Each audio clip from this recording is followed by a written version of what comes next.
हिलसा।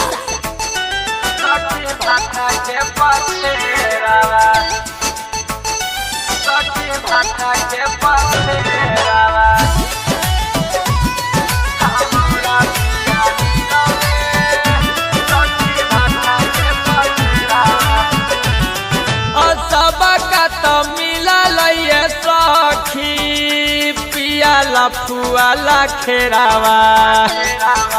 ए सखी सबका तो मिला लइए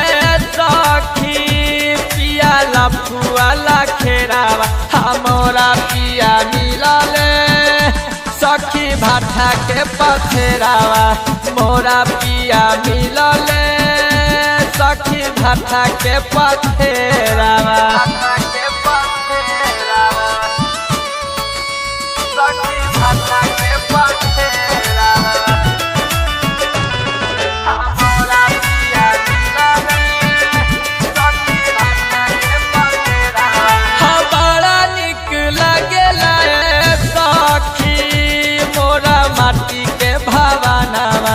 बेटा बेटी खेलेला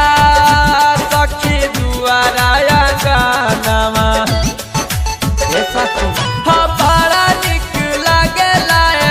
सखी मोरा माटी के भावनावा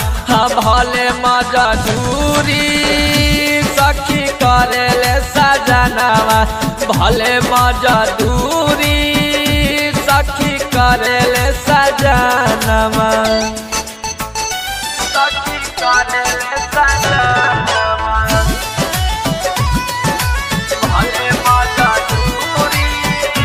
सखी करेले सजनावा आया गिला गोई सने सखी नौकरी सरकारी बबुआ वाला बना देव रुना करी है बेगारी हाया गिला गोई सने सखी नौकरी सरकारी हाँ बड़ा भाग मिलले सैया कुंदन बिहारी हाँ बड़ा भाग मिलले